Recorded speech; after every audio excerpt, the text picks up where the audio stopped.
Welcome to the Light Gate. We are coming to you live from the beautiful city of New Orleans in the state of Louisiana in the USA. We are live to you on the United Public Radio Network at 107.7 FM and the UFO Paranormal Radio Network at 105.3 FM. We are on Roku. We are on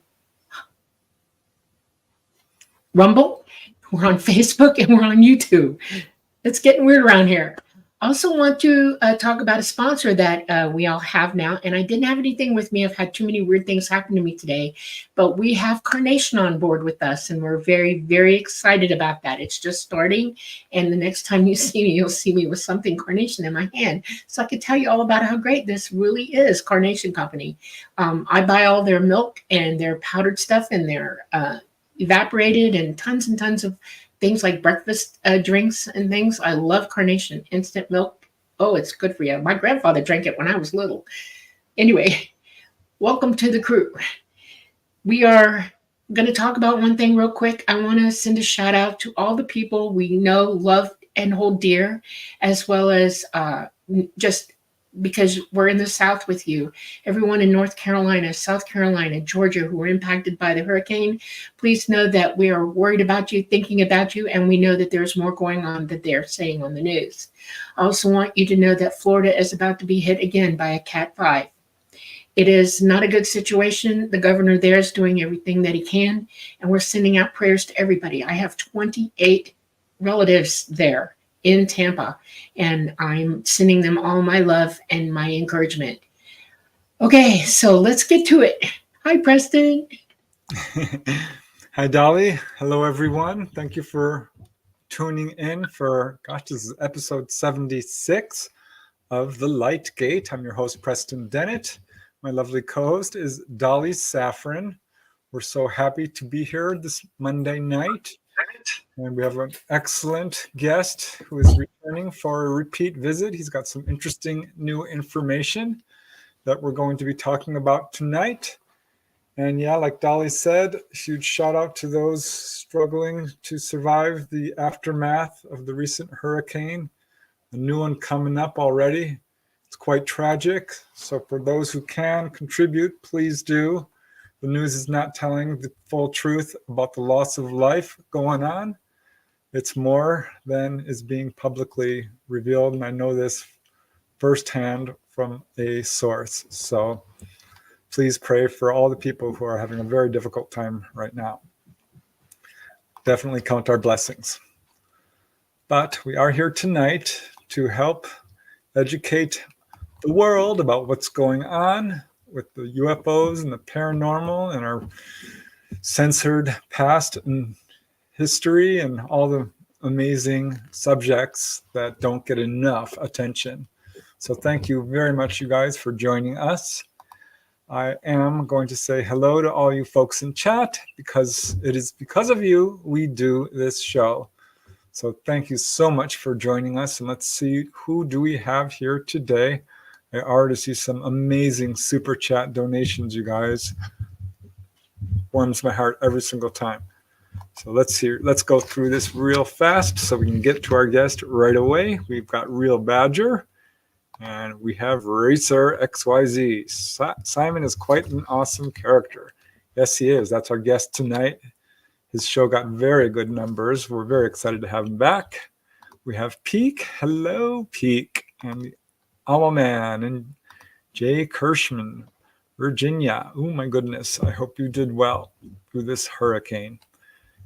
Okay, we got Rambo Ma on the East Coast, and Linda Catlett, and Sandra is joining us tonight. Hi, Sandra. We've got Chris and Missing 411. Quite a big crowd here today. Awesome. We've got Fung Pei. Good evening, Miss Saffron and audience. I hope all is well with you. We're doing well. I hope you are too. Teresa Levine, Michael Kennedy. My blessing. Michael is one of those impacted. Please pray for his family and all their people that are around him right now. They're working hard to be okay. Yes, we have greetings, Catherine Four Feathers. Greetings, Preston, Dolly, and Simon. Looking forward to this episode. They just keep getting better. Oh, Thank you. And the wonderfully generous and beautiful and sweet Heidi Hansen. A very early good morning from Denmark. Greetings to Dolly, Preston, and Simon, and all in chat. Here we go for another amazing show. Big hugs. God dagen. Heidi, you are Hej. so kind, so giving. We really adore you. And Star Orchid, you make Mondays exciting. Thank you so much, because that's a big challenge. Mondays are a hard day for many of us who have to work full time. Okay, who else we have here? Louise, greetings from New Jersey. And we have Mick N. And we have Nolan Curtis. And Bob. How you doing, Bob? Thanks for the generous super chat. Makes a huge difference. It's truly appreciated. So thank you. Thank you. Painting the Sky Kingdom. And namaste. Always here. Unbelievably kind of you. Namaste. We can always count on you. Thank you so much. All to you. Wow. You guys are being so awesome today. Louise, ready for another enlightening Monday. And we got rat food. Ain't feeling peace. Well, let's bring some peace. We need it. Let's wage peace, not war. Jim, a large hello. Octopus with no friends gives 2 hellos. Hello. Catherine Forefeathers from the city of Carnation here in Washington State. Right. Yes, Carnation is awesome because you can store, the milk and it will never spoil. So let's see, who else do we have here? We have Susan Lawrence. We have Dean Chaplin all the way from Australia. Quite a lot of you here. Oh my gosh, Michael Kennedy, lots of earthquakes also. Yee. Yes, I know. Yeah. Right. Here on the East Coast? Where the damage is from the hurricane, they've been unbelievable because there was so much water coming down the mountains and those rivers that just came out of nowhere. It's done something. The water's gone all the way down into the fault lines and it's causing earthquakes. Yeah. Amazing. Wow. Cliff Olinger. We got Janice Conant and Kaleidoscope Eyes, East Tennessee. Yes. Yes, they are. I know. Highway 26, Morristown, I think, somewhere around that area. We love you guys. We're thinking about you too. I got relatives near you too in Lenore City. So yeah. And we have Mary Lar and Susan Lawrence praying for those affected by these hurricanes. Jillian, Linda, Dr. Hart. Someone had a finger up there and said, she was my little sister from another mother. Wow. Yeah. So we better get started here. Christopher, Angelica Weiser, hi from Texas, Visser, Halogen Oven TV, and Sukhoi, and Scarlet Fire. Sustainability really means sustaining the elite as the priority. Not if we can help it. Okay, let's see. Jay Kirschman, just a power outage, nothing compared to others. Yes, we should all count our blessings. So we got William Berg from South Africa. That's awesome. Oh. Wow, this show really brings the world together. Bradley, Sukhoi, thank you so much. Thank you.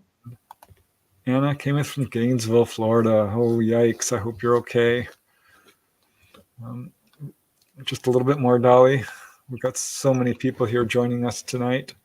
I want to say hi to everybody. Kaj, hello. And Amadao Carrillo. And Battleby Grinmere and KH from Maine. And Keith Rotwell with a nice donation. Hello. Thank you. I sure do love you too. Thank you for all you do. Also from Washington. Thank you, Keith. We love you too. It's why we do these shows. It's out of love. And got Mark Petrie. Thank you, guys. Oh my goodness. Thank you. You guys are just amazing. All right, I better get going. Hi, Jen. CT Guitar Guy. You skipped me. So sorry. Oh, no. I do not mean never to skip. And Pau from Ireland and Anderson Glenn, Norway. Ooh. Videos from the underground. Okay, I'm seriously in trouble now. I'm 4 minutes past the time I've been allotted to say hi. So if I missed you, so sorry. Do get your questions in early because we never have enough time to answer them all. Metal Gear Mike. Oh, and I have to pop this one from Glenn Anderson. Thank you so much. Thank That you. was so awesome. Thank you. Dr. Miller. All right. Before I get into any deeper trouble than I'm already in, let's get our show on the road. You guys, you're amazing tonight. I just have to say thank you so much. Tonight, we are bringing back Simon Domville-Musters. He's been on here 2, maybe 3 times, twice, and was really popular. He's had some amazing experiences himself, is quite knowledgeable on a number of different areas. We'll be discussing all kinds of different things from UFOs and megalithic monuments probably, and crop circles and Rupert Sheldrake and all kinds of interesting stuff. David Wilcock, Lou Elizondo's book, Imminent. He's got some things to say about that. And let me just tell you a little bit about him. For those of you who are joining here for the first time or haven't seen one of the previous shows, Simon resides in the UK. He has experienced UFO encounters. He's got some new information about that. He's working hard to research and educate people about the ET presence on our planet and the UFO cover-up. As he says, my interest is communicating and learning from ET. The other priority is, and this is a big one, saving us from the New World Order totalitarianism that is being rammed down every orifice possible and then intravenously. Finally, democracy in the purest conception of the term for which Socrates perished, as PR had not been conceived in his time despite being descendants of Atlantis. So democracy is majority rule, but with respect for the fundamental rights of minorities. And, this is an important point, we are all minorities in one form or another. His YouTube channel is called The Renting Revolutionary, and you can see the links in the show notes. But let's bring on our wonderful guest before it's too late. Hello, Simon. Welcome. Good to see you again. Thanks very much for staying up so late to be on the show. It's a pleasure, as always. And guys, we know we do have a little bit of a tiny echo going on. We tried to solve it, but we're just going to have to deal with it. So we apologize for that, but we are aware of it. So, Simon, how are you doing? All right, thank you. Yeah, just moved, so there's still boxes everywhere. I think you can see a box on the screen. So, I still haven't finished unpacking, but we're getting there slowly and surely. Oh, if I never have to move again, it'll be too soon. I mean, yeah. Look at all those. I can't tell you how many boxes I had to pick up of books alone. Yeah, I could. Yes, I mean it's unbelievable what one accumulates. Yeah. Really. Yes. So I don't know where you want to start tonight. Why don't you just, for those of who know nothing about you, why don't you just introduce yourself a little bit? Right. Say, whatever you want. Okay. So I've had 2 main UFO encounters where I have seen them very up close, in detail. I had one telepathic contact in Calais, which viewers can see on previous shows, so I won't go into too much detail there. And I've been researching UFOs, crop circles, megalithic structures as a hobby for the last 30-odd years.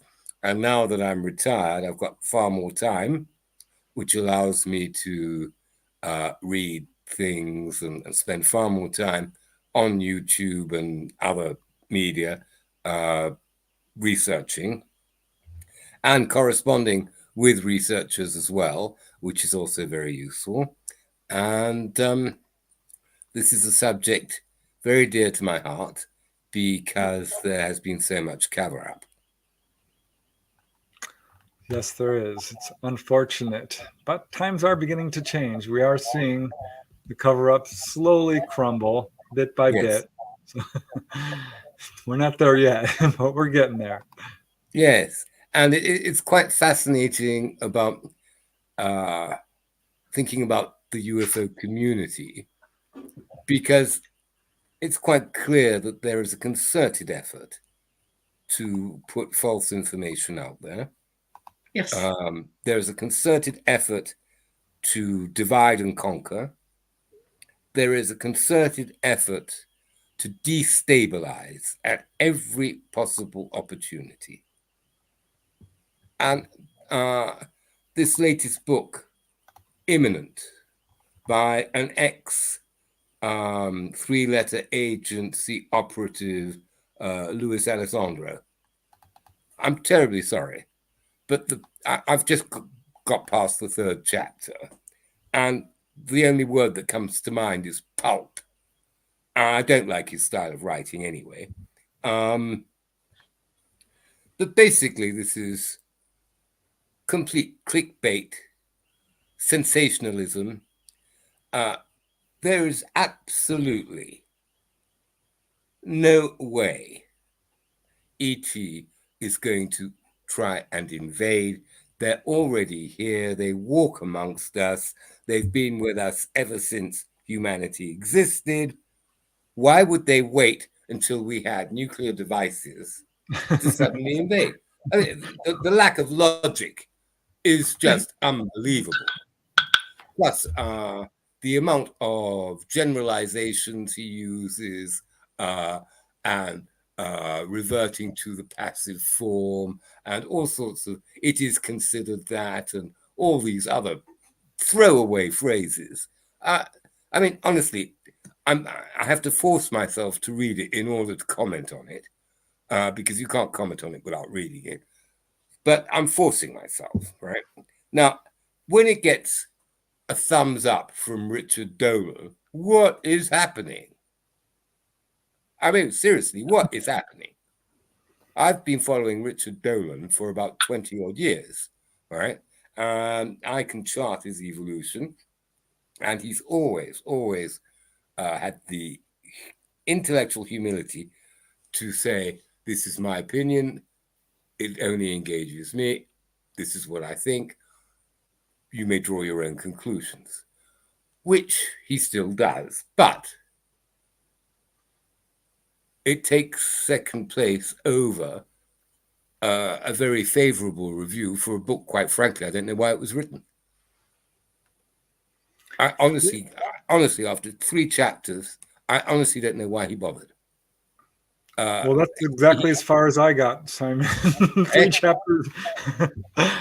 And I am equally impressed. I'll put it that way.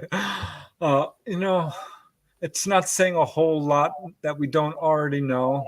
There's quite a bit of speculation in there. I was really much more interested in his own experiences, which I understand there's some in there. I haven't gotten to that part. But his narrative is definitely fear-based. Yes. The title alone, Imminent, he says, well, you can take that as you want. And he clearly is pushing forth an imminent invasion narrative.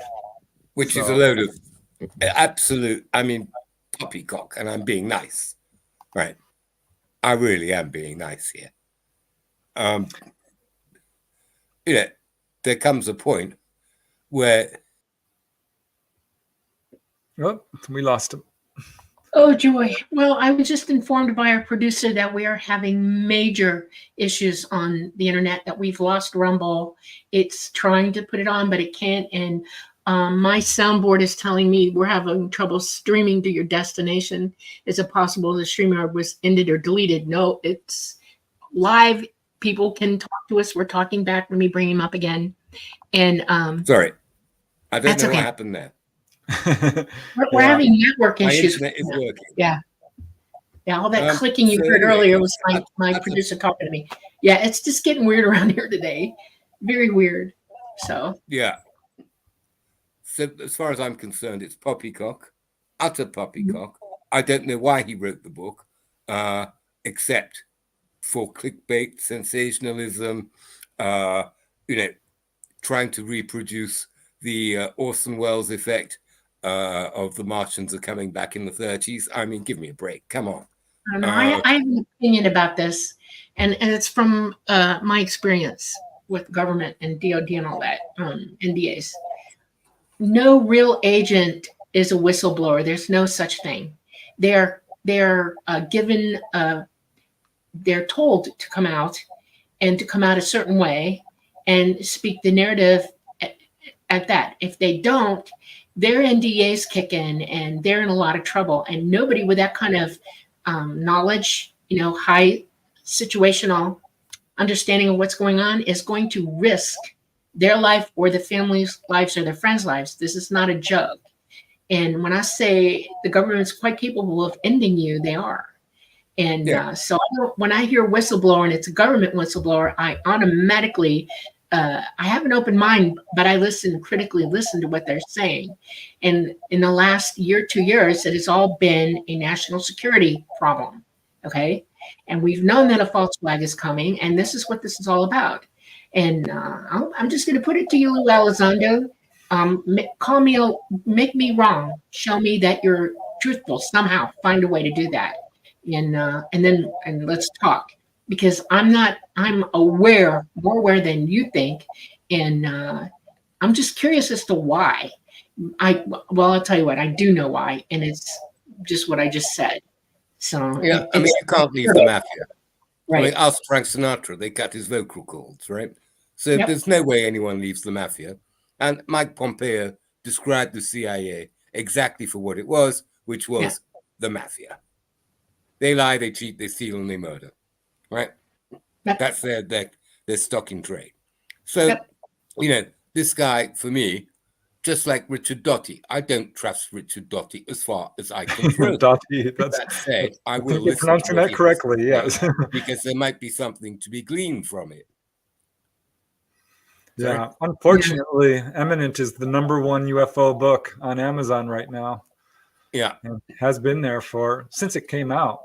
So. Well, it was written to be a sensational, scary, clickbait thing. I mean, that's why I said it's pulp. Right. Yeah. I mean, ET has never, ever, ever done anything to anybody on this planet in a harmful way at all whatsoever. But what they have done is left messages. What they have done is shown themselves for who they really are to many, many, many people, and not the governments. Ask yourself why.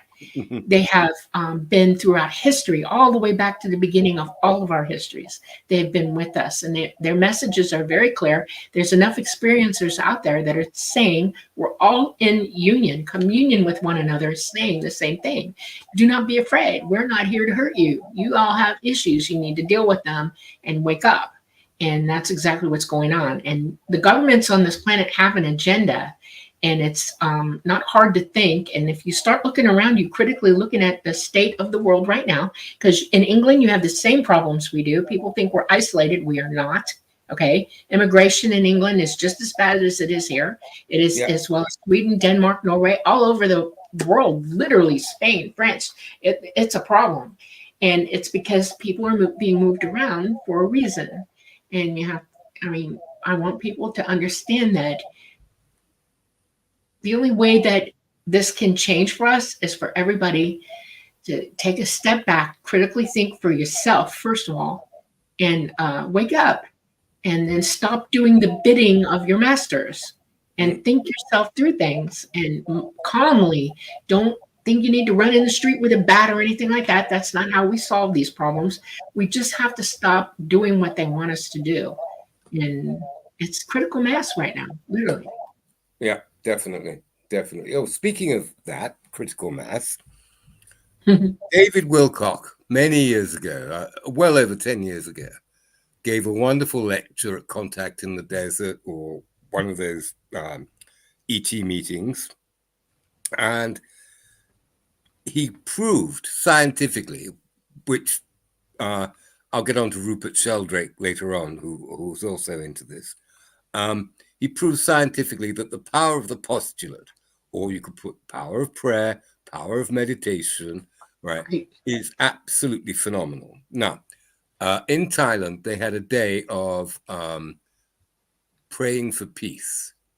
and they got 1 million school kids to sit down and pray at the same time, all simultaneously, and this thing went viral, and countries like India also took part. So it started off with 1 million Thai school kids, but actually there were millions of Indians, people in Burma, people all around the whole Southeast Asia rim, all praying at the same time for world peace.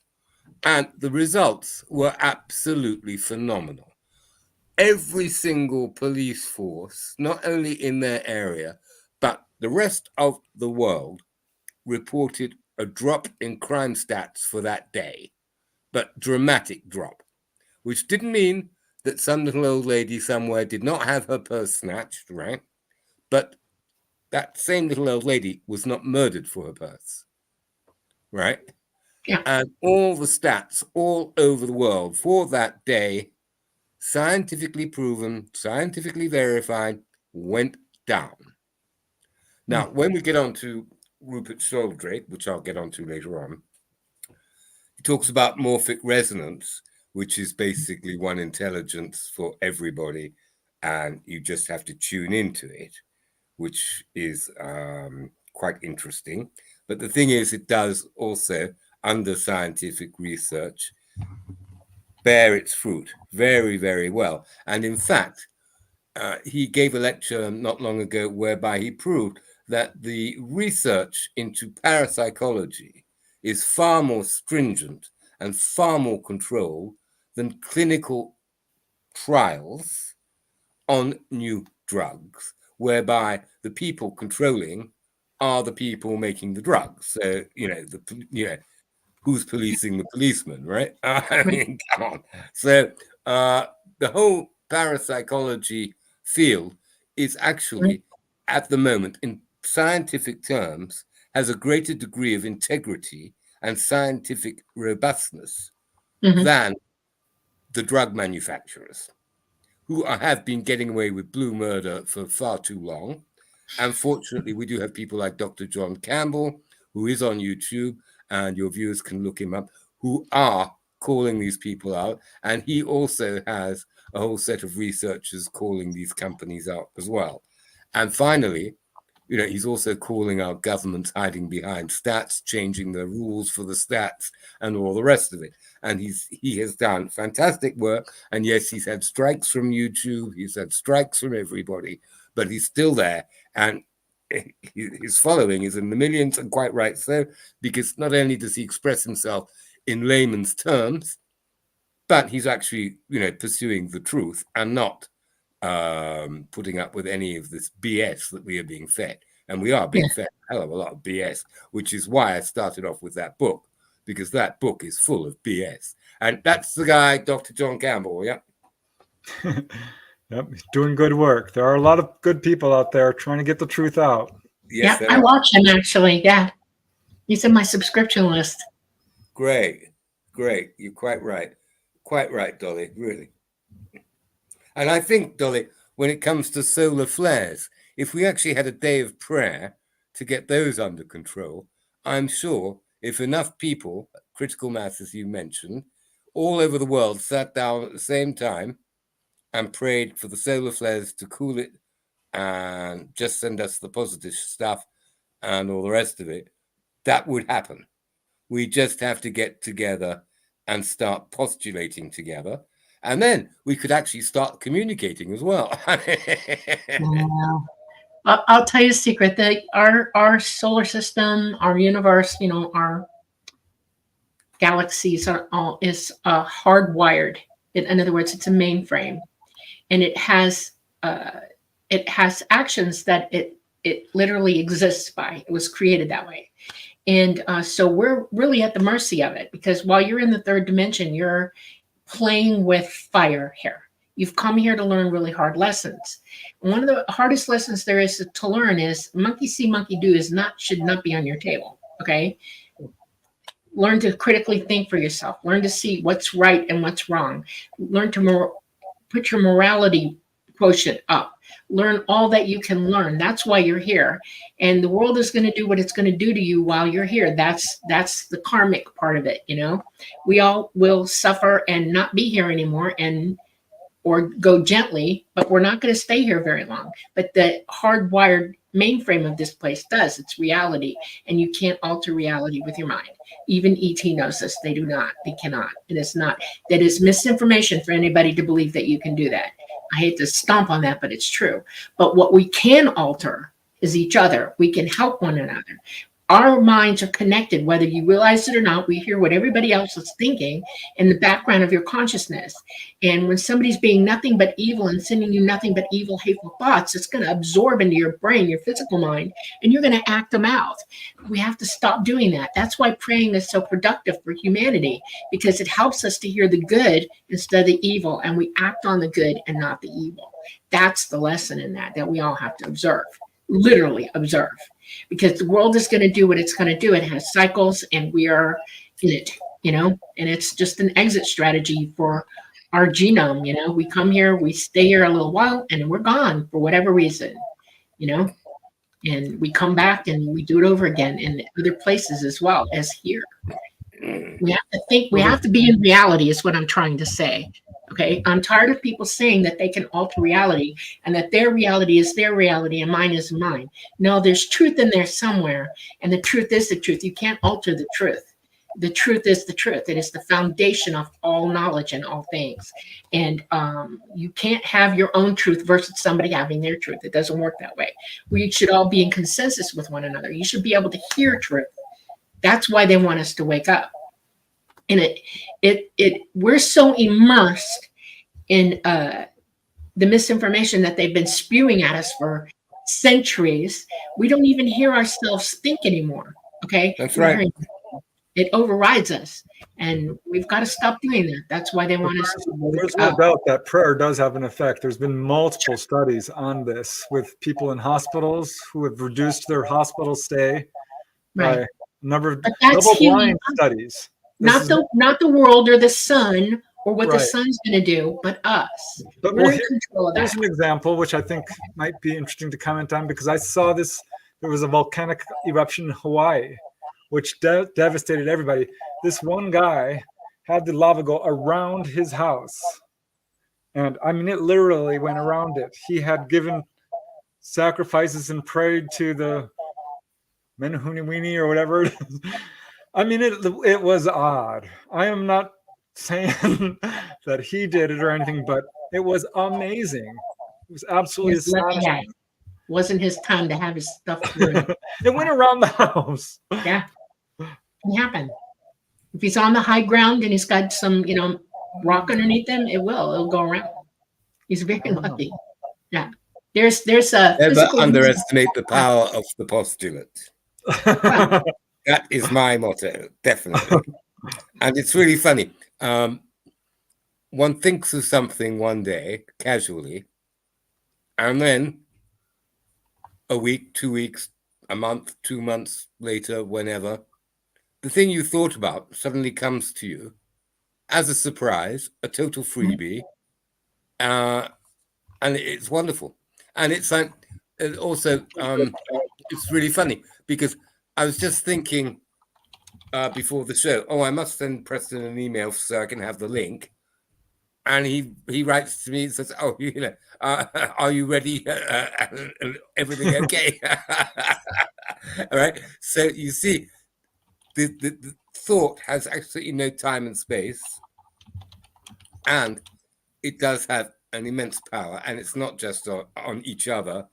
We can actually influence the physical universe. The physical universe actually exists because we agree it exists.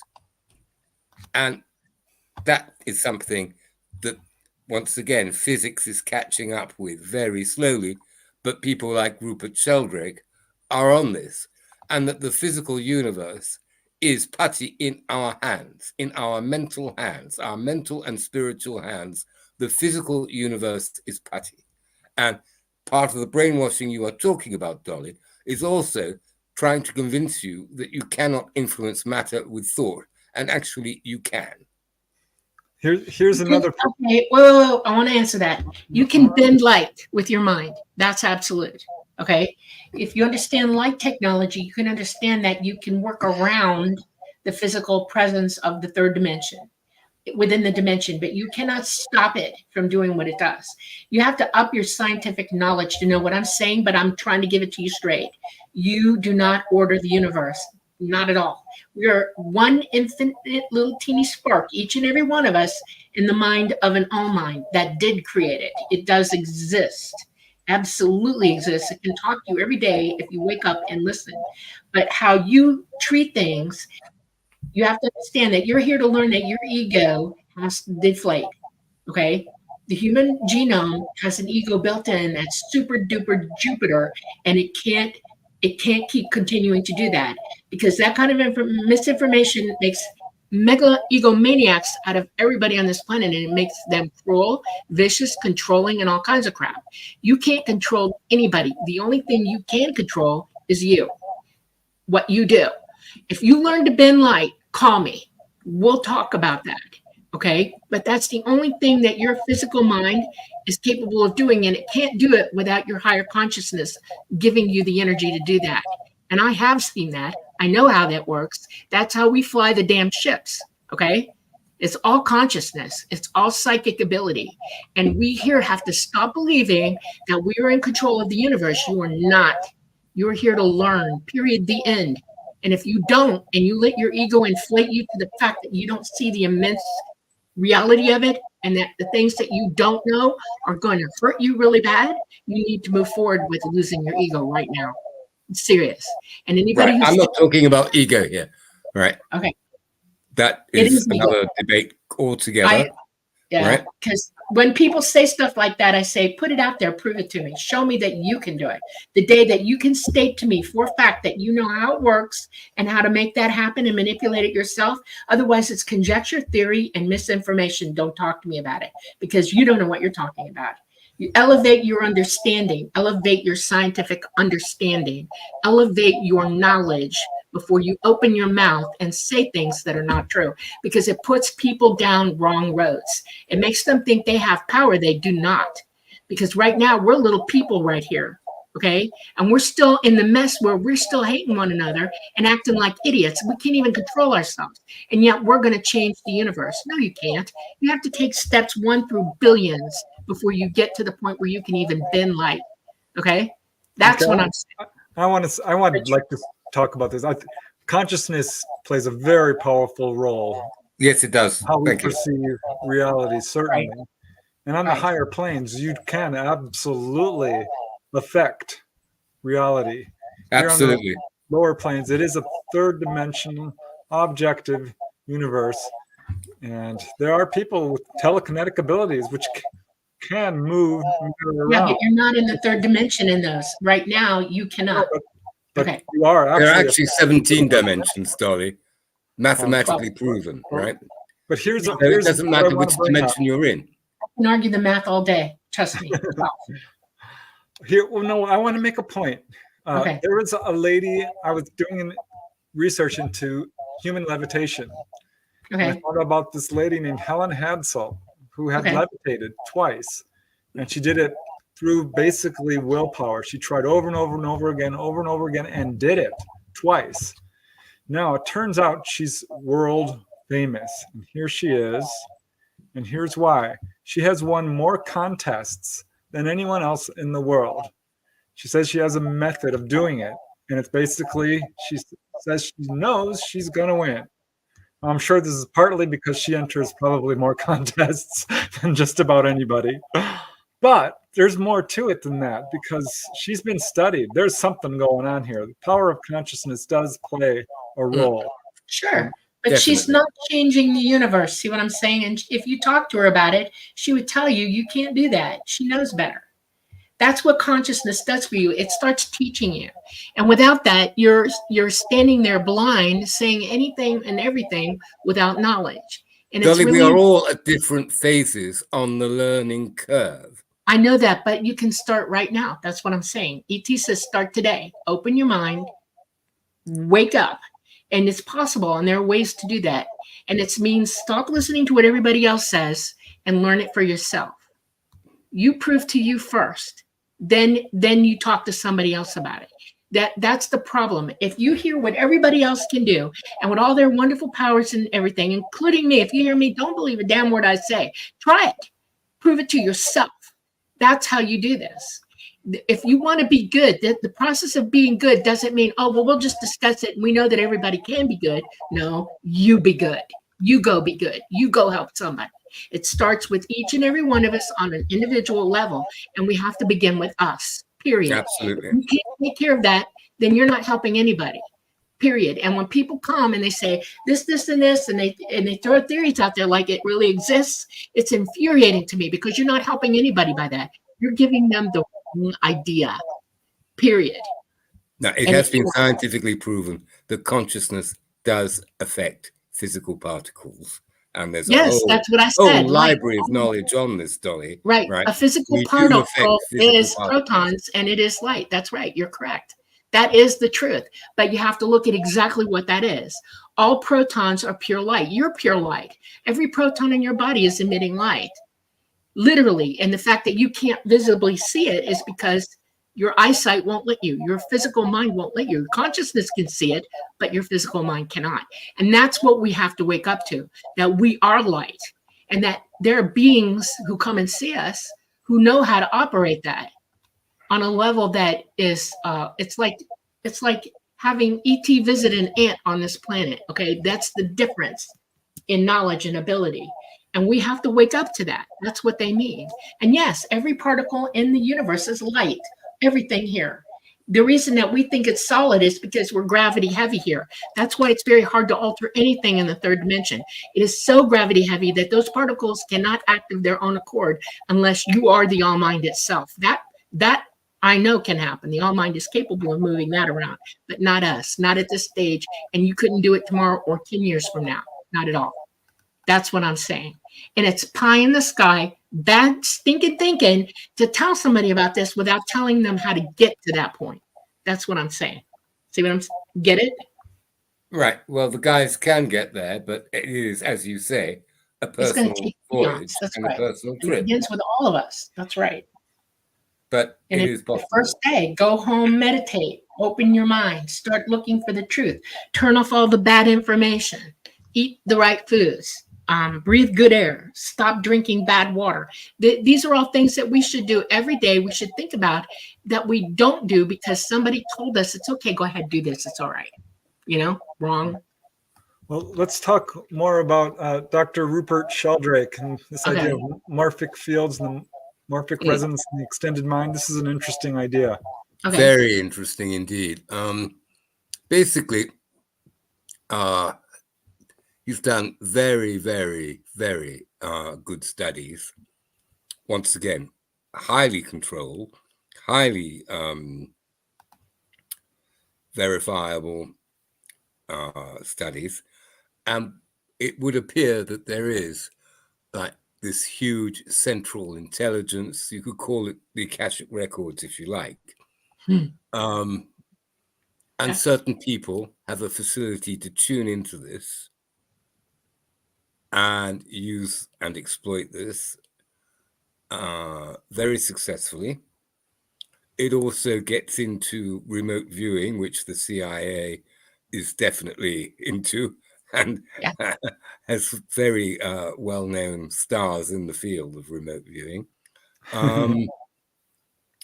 But it gets into absolutely every aspect.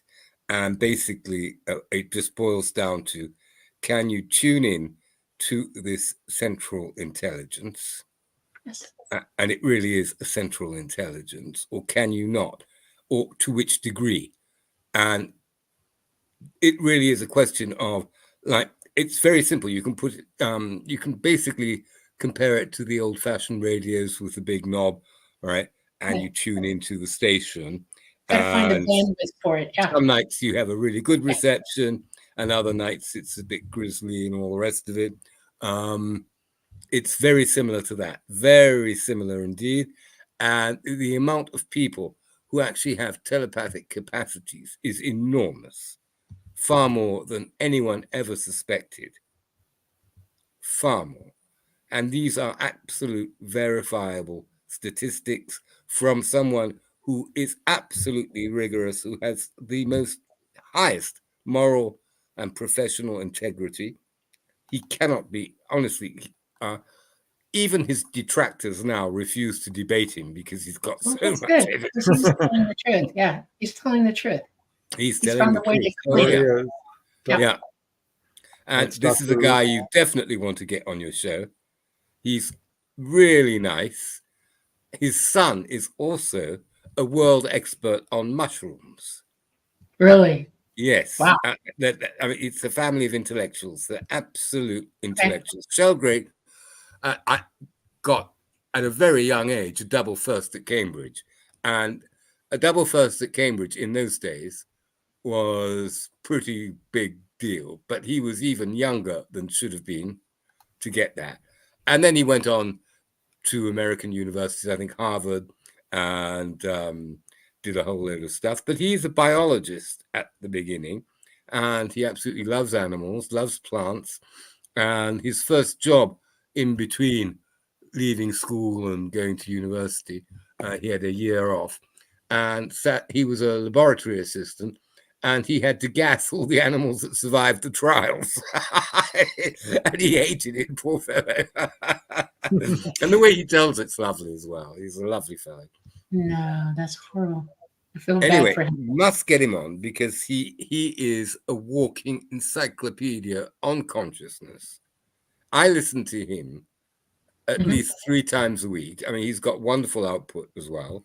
His books are fantastic, and he writes properly. It's a pleasure to read. This That's is not awesome. pulp, right? Or Yeah. sensationalism, right? I mean, we're down to brass tacks.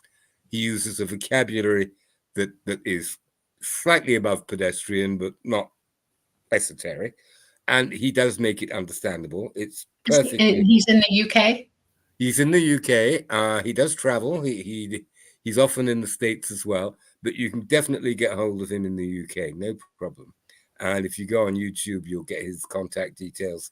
He is honestly, I think, someone whose first book was actually treated as heresy by the establishment, and they even published an article saying this book should be burnt.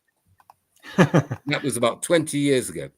That So makes they've sense. calmed down. They've calmed down now, and he's now being recognized and acknowledged for the real scientist that he is, and proving how powerful consciousness is, and the fact that everybody has telepathic capacities to a greater or lesser extent.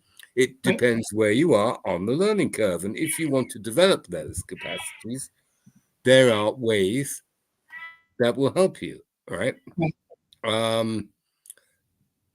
This isn't rocket science, and as someone who has translated plans from French into English of rocket engines, I can tell you rocket science is pretty damn simple at the end of the day.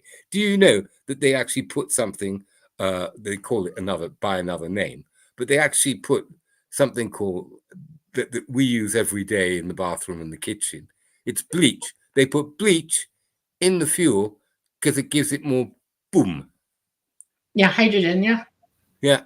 Cool. I mean, and when you see the name by which they call it, it's fluoro, blah, blah, blah, blah, blah, blah, blah. So I spend, 15 minutes looking up fluoro, blah, blah, blah, blah, blah, blah, blah.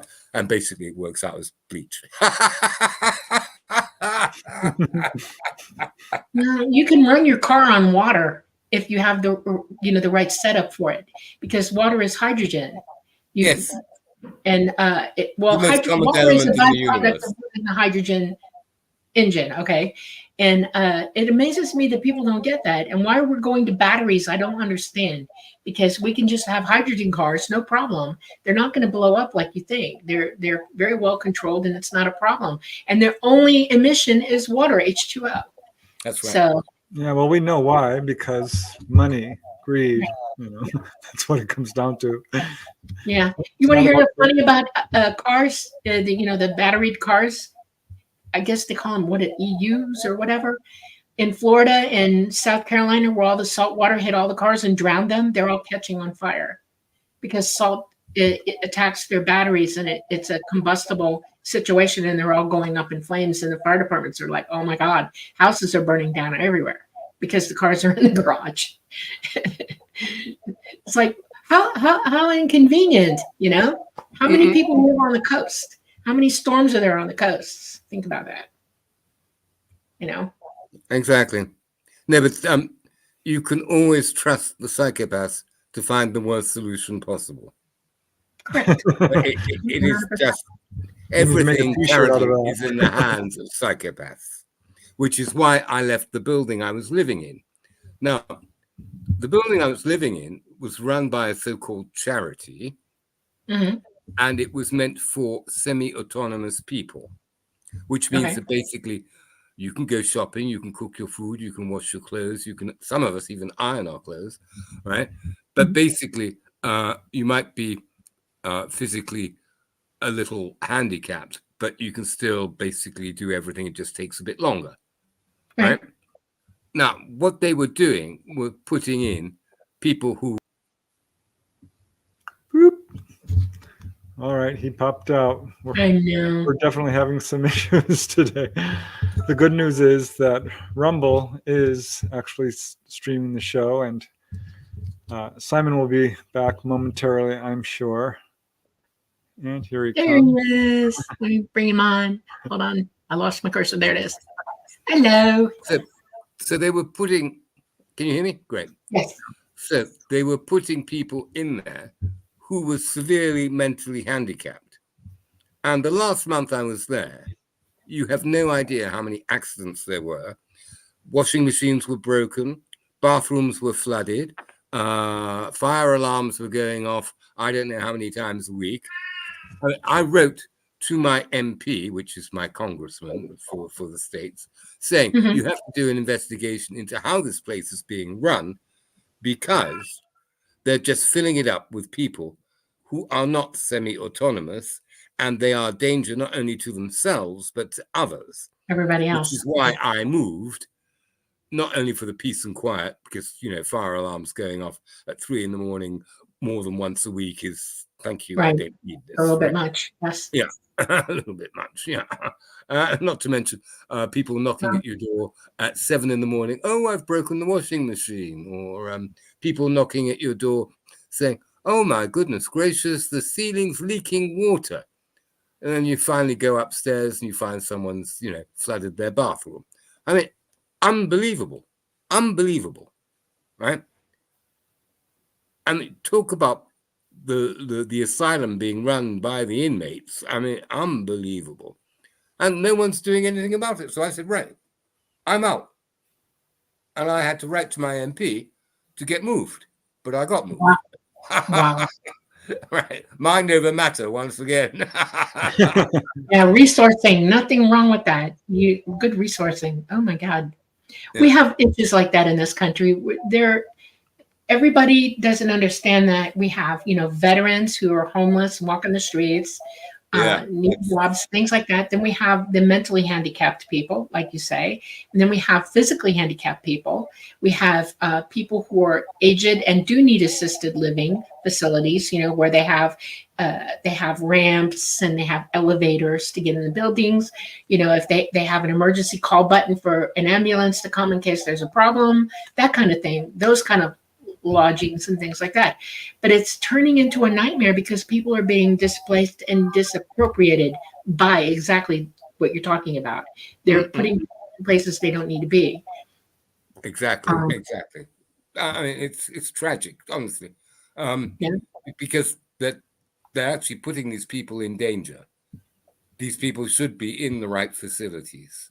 Correct. What's happened with our National Health Service is that the first thing that they virtually privatized was mental health. Big mistake, because, as you say, you've got veterans with PTSD. Or look what happened after Vietnam, right? Yeah. And I know, because I listen to Judging Freedom, and with the wonderful commentators they have there.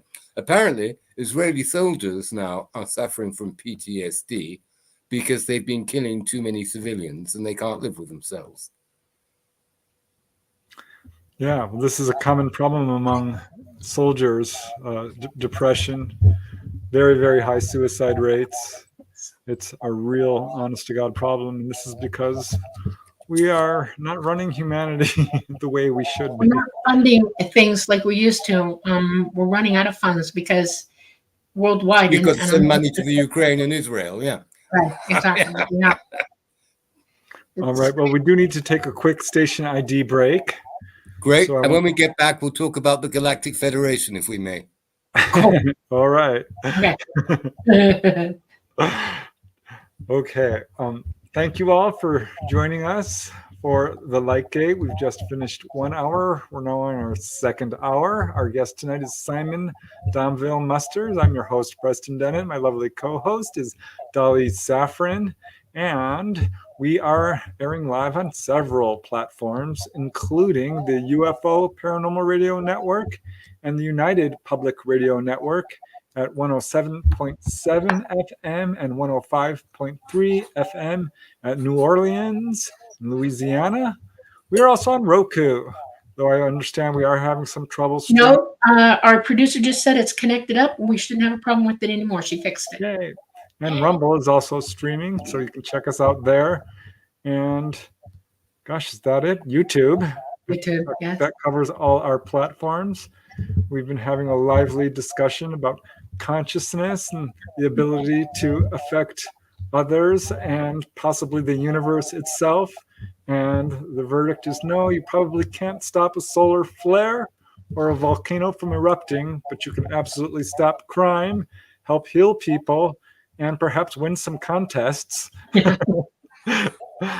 And positive thinking, of course, does have an effect. It's all about elevating your consciousness and your psychic abilities, gathering knowledge and wisdom to raise your awareness and learn here on this school of the third dimension and planet Earth about love and compassion, the importance of truth, and pulling yourself out of ignorance and delusion.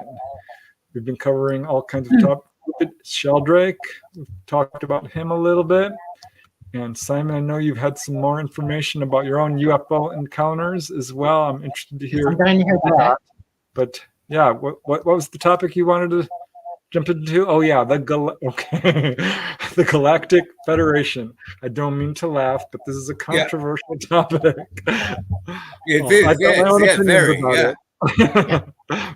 So what do you think, Simon? I watch Michael Sala regularly every Saturday, and I really like the guy. He's very open-minded. He's a PhD. He writes very nicely. I've read some of his books, and I like how he writes, and I like what he writes. Now, currently, he's quite into a Galactic Federation. Now, I'm just putting a little parenthesis here based on my past lives. I know for a fact that there are several galactic federations, right? And you can look at them as the EU and the United Nations and other self-help organizations on Earth. Basically, they all have an agenda. Now, some agendas are more noble and more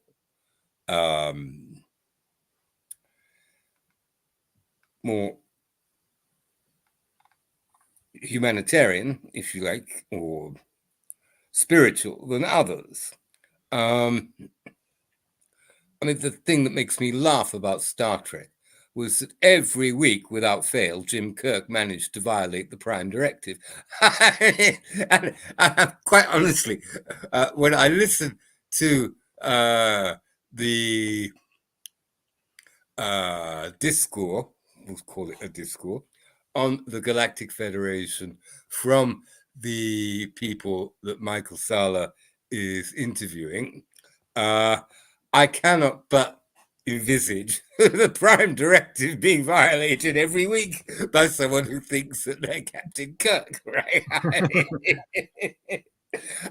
I'm sorry, right? But there seems to be a huge problem of perception on this, right? There are federations that are umbrella organizations over other federations, right? And you can look at it like franchising, if you like, or you could look at it like the Senate and then the Congress and then the executive, right? There are many ways that you can look at it.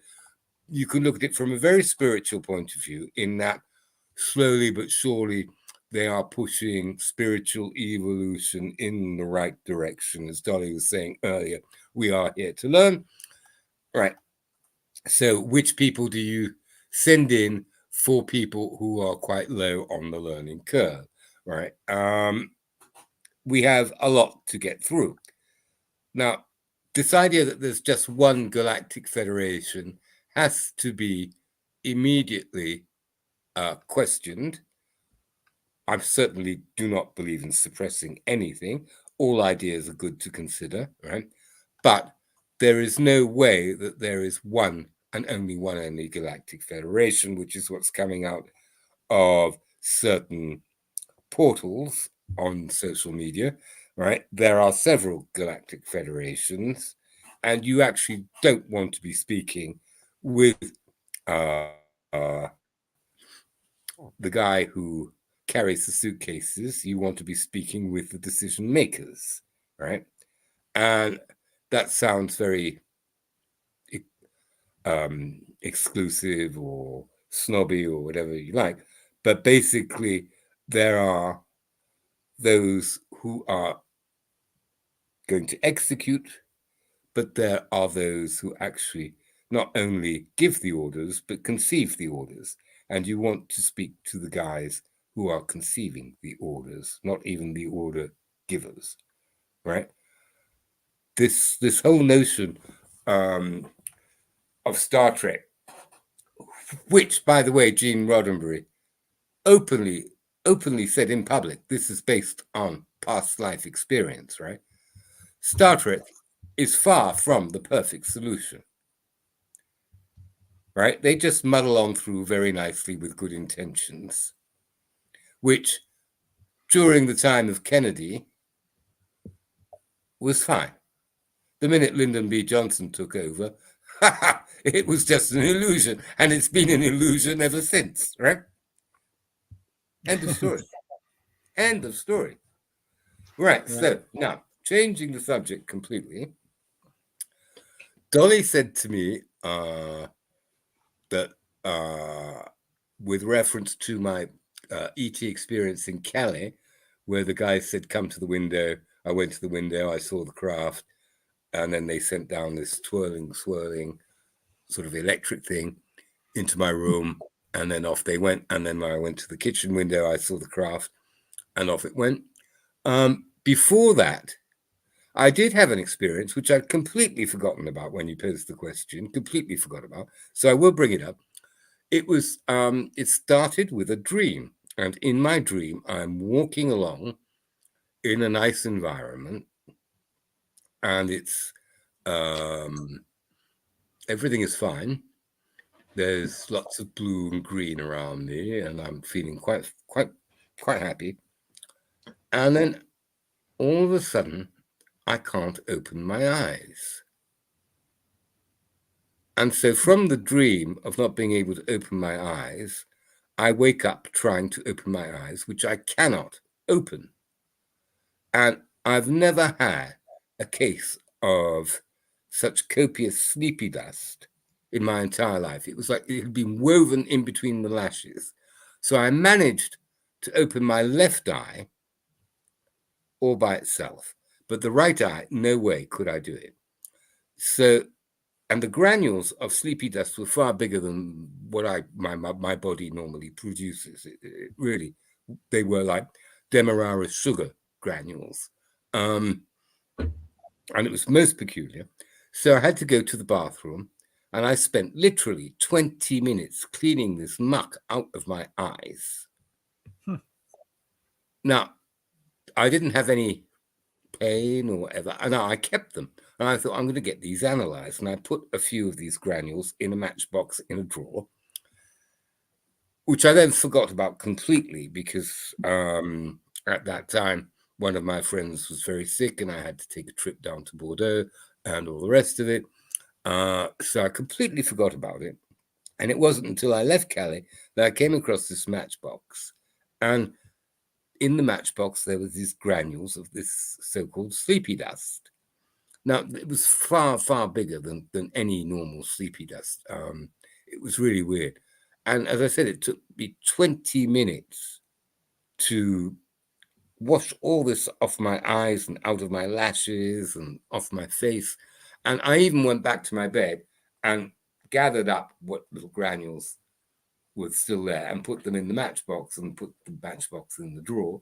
And then, a couple of days later, I had to go down to Bordeaux and I completely forgot about it.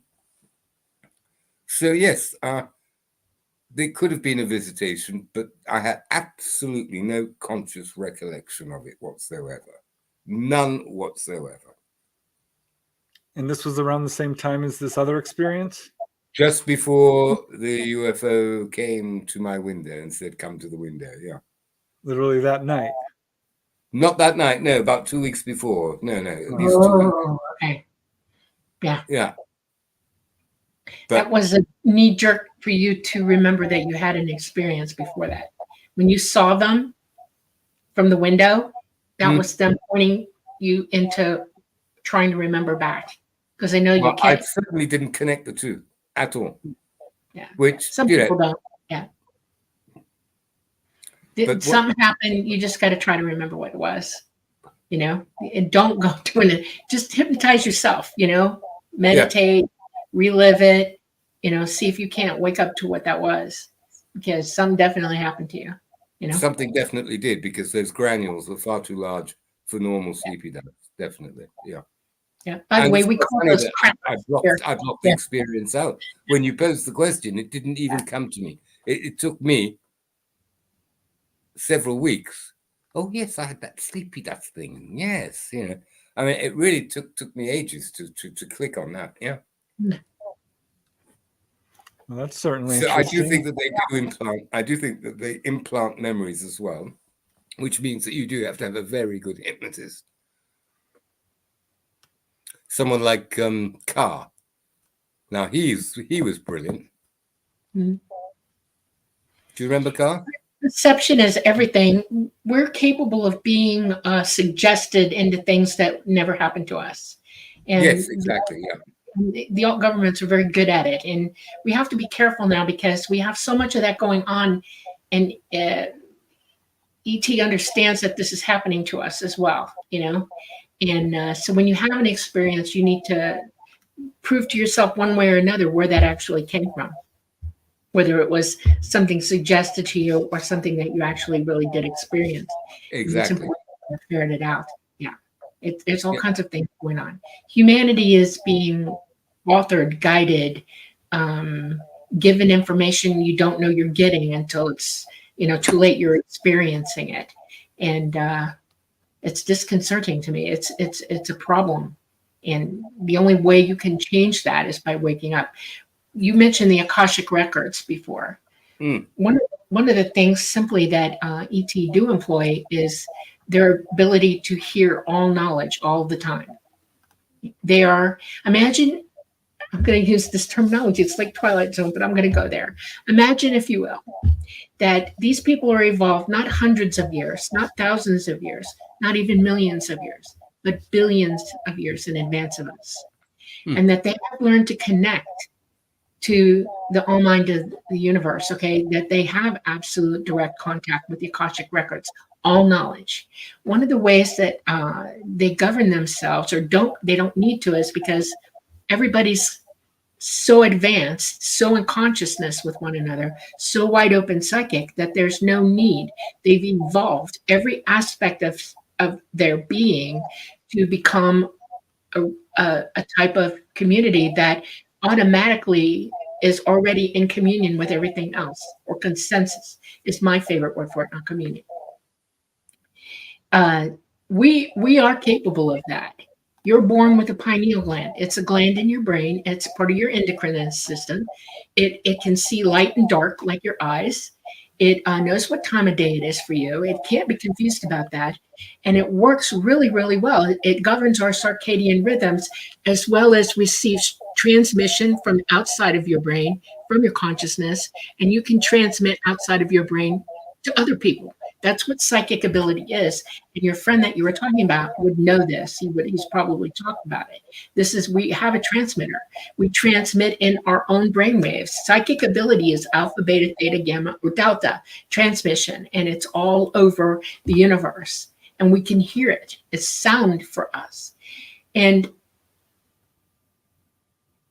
unfortunately, when you live on an enclosed space with a lot of people and you don't have that kind of information available to you, and you're living inside your own head without your consciousness running the show for you, teaching you what you need to know, you're going to become all kinds of things. Paranoid is the first one. Deluded is the second one. Misinformed is the third one.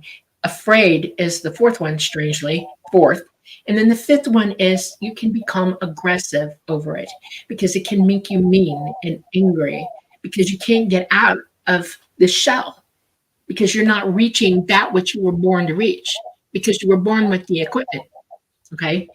And it is amazing to me that we don't spend the first 5 years of our children's lives working with them on consciousness, letting them be psychic, letting them be who they are.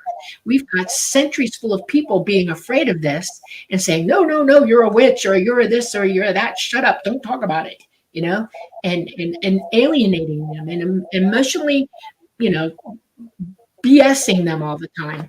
It is gaslighting in the extreme. It is sad to me that we behave this way and that we don't understand. We also have another we should definitely be teaching meditation in schools. Right. I know we have a separation of church and state, but meditation is not religion. Right. When you're locked into this system and you can't get out of it and you can't see the forest for the trees, so to speak. Okay. You anthropomorphize everything because it's always going to be from your perspective, how you see things, how you understand them. That's how we learn anyway. You have to start at the platform of that, right? You have to start from every point that you're at and then move forward. And it amazes me that we don't do that either. And so when I talk to you about you remembering, it's important that you are the one to do this.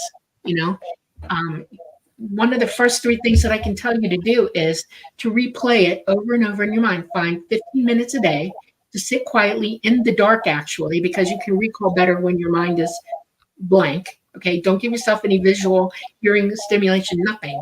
And meditate for 5 minutes and then replay it. That's how eidetic memories work. We're constantly capable of replaying everything like a movie or a picture. You do that, and you'll start to get glimpses of what's real and what's not, and you'll be able to see the path that you want to take to what the real truth is, and you'll be able to throw away the trash and stick with the reality. Okay. And it's work. That's the important thing. It's work. We all have to do that for ourselves. But try that, Simon. You'll get it. It's right at this edge of your consciousness. Right. It's right look, there. I am a great follower of Carr, who was one of the people who actually interviewed the children in Zimbabwe who were visited by ETs in broad daylight. Wonderful experience. And who all had telepathic contact with these ETs who were basically saying, look after your planet, stop polluting it. And the kids have grown up and they're still giving interviews about it. But Carr was the guy who interviewed them. And he's the sort of person I would definitely go to if I wanted to regress without any suggestion, without any interference, etc. Yes, exactly. Well, the first thing I always recommend that people do is first write it down, then meditate, and do dream work as well. I had a missing time episode myself, and I've been asking to remember in dreams, and I've been able to recover quite a bit of stuff. It's still coming in through just dream work. which is different from your normal dream, which is all over the place. This follows a more continuous narrative that's very cogent, I guess would be the way of putting it. But yeah, hypnosis does work. Absolutely. We know it works. And you just have to have the right person helping you through it. That's right. Absolutely. It's, it really is the difference between when did you stop beating your wife or did you beat your wife, I wouldn't even ask that question. I would say, how did you treat your wife? What kind of life did you have with her? See what that had render you. Yeah. Yeah. So, it really does depend on who is posing the questions, who is running the show, because the subconscious is a non-thinking entity. It has more hard drive than the conscious, oddly enough, because it's accumulated over many lifetimes, but it does not actually think, it reacts. So you have to be very, very careful about how the question is posed. Now, the reason I know that is because of Dianetics and L. Ron Hubbard. He did discover how the subconscious worked. Wow. He did wonderful work on it. And the reason the CIA went after him was because everything he was doing was counter to all their brainwashing tactics that you were just talking about, Dolly. He was better at it than they were. I hate to tell you this, son. My father knew L. Ron Hubbard. Yep. Yes, I've had long conversations with him about L. Ron Hubbard. Yeah, tell me. He was an author. He was a science fiction writer. That's right. E. Doc Smith. Yeah. Yes, and he was also good at the art of the con, but he was smarter than most people. He was what I would call a class 10, AAA, a person who could manipulate how you think any way he wanted to, and he did. And the Church of Scientology, as a result of that, if you knew what was really going on in there, you would go, "Oh my God, no." Okay, because Leah Remini did a whole show on some of the things that were going on there, but you got to tread carefully here. You have to tread carefully around what Dianetics is. A lot of people don't understand that that's a type of brainwashing and mind control and manipulation, and they use it against them. And they have an entire class of people out here in this country who are Scientologists, and I'm not going to go any further than that, but they are living complete autonomous lives. See what I'm saying? Yeah. And you have to really think real hard about that. And consciousness, your consciousness, who you really are, is who you are when you die. Your soul is your consciousness, your higher consciousness. And it does think. It's capable of cognitive everything. And it does. Right? And it is within and without you. And it talks to your physical mind. It's supposed to be in control of it. But you were raised in a world where that control was taken away from it. And you were given poisonous things to eat, poisonous air to breathe, poisonous things to drive and touch, and now poisonous things to imbibe. England, not as much as other countries. You all don't do fluoride like we do, but that's the number one killer of your pineal gland because it calcifies it. Okay, and that's destructive for your psychic ability. Yeah, it but lowers we it knew about the fluoride and the pineal gland. Yeah. We knew about that. Yeah. So Okay. I don't. The thing is, do you know what the engram is? Yes. Good. And you know that Freud discovered the engram. Uh-huh. Right. But what he didn't discover was how it worked. Correct. Right. Hubbard did discover how it worked. Yes, but you're talking to an RN. I'm classically trained in psychology as well. That was my minor. And he said he did, but he was taking credit for something that he didn't really do, because they've always known what an engram is for years and years before. Freud was like hearing something and then spitting it out first and claiming it was his. I'm telling you that I will also tell you that Freud is a fraud. And I can give you 15 reasons why that I won't say publicly, because it's not good for young children to hear what I have to say about him. Okay. Right. It's insane. And he should never have been licensed. He should never have been allowed to speak. And they should have grabbed him when they couldn't, thrown him down, ostracized him. But those who were in authority found what he was saying useful to them and their ability to overrule you, empower you. That's part of that game. He's one of those. Okay. And an engram is only as good as the person operating it, who with their knowledge base and understanding what's going on with that. So for those of us who don't know what an engram is, please elucidate. Technically speaking, it is when you have electrodes on your brain and it is you're being asked questions and it's marked what your answers are. It's almost like a truth teller. In other words, like when they hook No, up that's your completely wrong, Dolly. I'm sorry. An engram is a memory that is ingrained in your subconscious following either extreme physical or emotional pain. Yes, And that's your the subconscious effect. clicks But the in way to prove and that they takes are, over that's and right. But takes the way over he as a proved that survival it is, mechanism. I know, but the way That he is proved an one at engram. a time. let me finish. The way he proved Your that, you can't make a explanation statement is without off the cold wall hard facts. completely. I'm giving you cold hard facts. The way he proved it was with EEGs. Okay, and you can't engram anybody or plot down what their engrams are without physically testing them and psychologically testing them. And his methodology in that was complete fraud. And it's wrong. And he should never have been allowed to go with it. And they've not since then, don't use it. It is considered Freud you're talking fraud. about. Yes, Freud and fraud. Yes. An All right. engram cannot be proven without physical test results. And they used EEGs. And he was claiming things that he could not claim. It is not true. It is not in the scientific record. And if you go into the scientific record and find it, try to find it, you won't. It is poppycock. And it is BS, right. misinformation and disinformation. How about we go to some of the questions from chat? Okay. How do you guys, would you like to do that? Okay. All right. So these are somewhat in the past of what we were talking about earlier. And here's the first one, Joseph A. I've heard this theory, the zoo theory, that we are basically just a collection of genetics. Do you believe in the zoo theory that we're an alien zoo? I personally don't. What are your thoughts, Simon? Definitely a big library, like the Library of Alexandria before Caesar burnt it down.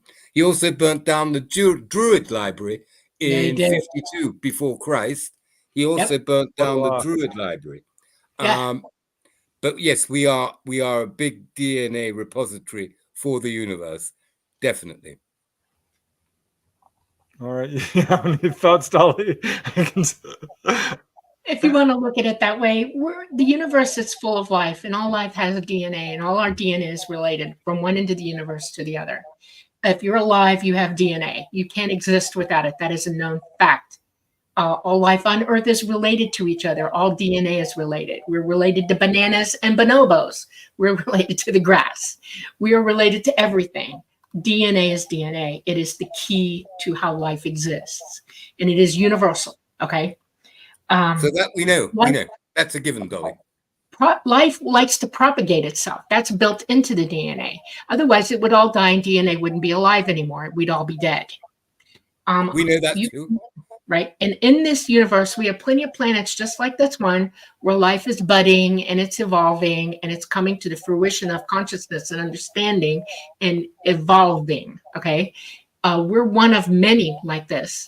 I don't see it as a zoo. I feel like maybe we're a type of nursery, if you want to tell the truth, because he doesn't look at us like a zoo. They look at us like we're their children. They're our progenitors. I agree with that. Definitely. Yeah. Okay. So. All right. Yep. Let's Any more questions? Yes, we've got some other questions. Oh, good. This one has been asked many times. This is from Keith Rothwell. Question: is it true that the ETs approach the government with some sort of agreements? No. Well, according to Stephen Greer, there is enough circumstantial evidence that Eisenhower disappeared for an afternoon, theoretically, to go to the dentist, but did not go to the dentist. In fact, he was informed of the agreement that had already been put in place behind his back, which was that we will abduct humans and in exchange, you will get some technology. Not true. Well, I believe that got over 40 years research, He's got 40 years research. He's got a website with 5 terrors of info, right? The guy has got some of the most credible witnesses you could possibly imagine. There's no doubt that meeting did happen, but there was no agreement made. There was no agreement. He was one of many world leaders at that time because of nuclear problems with us that we were contacted to ask us to stop. And he's not the only one. He is a president at that time who was in office, and that's why they went to him. He wasn't picked for any other reason other than that. And there were other world leaders. There were world leaders in Russia. There was world leaders in the United Kingdom. There was a world leader in India. Many, many, many world leaders were contacted and talked to about this. There was no promise of anything. We were told point blank by the ET that what we were doing is dangerous. And I can give you 15 point-on-point reasons why right now if you want to hear them. They also asked us to consider not killing ourselves with it. That's number .1 on the list. And we did not listen. And Eisenhower's actual reaction was, I have no way to stop any of this. I don't have that kind of power, and we think it is a deterrent. That was his answer. There was no détente, giving of anything. That would make ET pure evil. And they are not. That is not what they do. They do not take it. Depends which ones you're talking about, Dolly. Because there are people who want you to believe that ET is coming in a couple of months and they're going to level the planet and kill everybody. That is a false flag. ET's never done that. We know that. We know that. Yes. But there are ETs who are not benevolent. After the show, I'm going to show you some proof that will stop you thinking that way. Okay. No, I promise you. There are guys out there who are not benevolent. They're either indifferent or they're somewhat. Yeah, there are a lot of people who have stinking thinking on this planet, and they think they're in control of everything. And they absolutely don't want you to know what's really going on, Simon. That's the point I'm making. Okay. And there is a point to that. There is something going on. One race we are dealing with. That's the point I'm making. We're not dealing with one race. We are dealing with multiple races, with multiple agendas and multiple purposes. You've been told that to make you afraid of them. It's not true. Look, all ETs are really ET. I'd love to be taken up in a ship and have a nice lesson and all the rest. I wish I was flying right now. I'd go and get you. I can, like I said, after the show, I'm going to show you something. Okay. I don't show it openly right now. It's not healthy for me to do that. Okay. But you'll see the proof. Well, let's move to the next question. And I don't know much about Kreskin. I've heard of him. He's a famous psychic, I believe. I don't know if you've heard of him, Simon. Now, that's very interesting. You should pose the question because one of my contacts is based in Sweden, but she's Russian, and she put me in touch with the YouTube channel or the equivalent, the Russian equivalent, with subtitles, thank God, of this psychic who is in touch with ETs. And if I remember rightly, Kreskin is a she. A what? A female. Yeah. Tall guy. I met him when I was very young. I was a I've got the wrong guy. guy. I'm not speaking about the right person then. Okay. Okay. Yeah. Kreskin is a prestidigitator. He's very good. He's psychic enough to be believable, but he's learned many things and he's worked with the CIA. And when I met him, I was in college. I was at Columbus State University. Okay. It was first year there. And I went to an assembly because he was there doing with the audience, one of his presentations, his shows. And I was sitting all the way back. This is a huge auditorium. There were hundreds of us in there. And he called out my social security number. And I sat there staring at him and I'm thinking, okay, now I am psychic. I am able to tap you at will. And I did. I tapped him. He was given my information by somebody in the CIA who, by the way, watched me constantly. Okay. I did not go up. I did not raise my hand. I did not tell him I was there. I refused to play with that. After this presentation, I had left like 10 minutes before he was done. I went out into the parking lot. Well, lo and behold, 30 minutes later, because I'm just messing around because I live near the school, he walks out, I guess, to be taken somewhere. And I walked right up to him and I said, I'm the one whose social security number you called out. And he jerked when I said it. And I said, I am psychic. I know who you are. And I said, don't do that anymore. Oh, wasn't that Uri Geller? Yes. Oh, Uri Geller. Yeah. Isn't that who we're talking about? Preston is the same way. They both work for the CIA. Both do. Okay. And I don't, you have to understand that there have been CIA operatives all over this planet for a long time, you know, and they're out to play with people's minds, and they move information around for them, and they actually do counter, work on what people know and what they're saying. They're not okay people. Definitely trying to control the narrative. Yeah. Yes. All right. How about another question?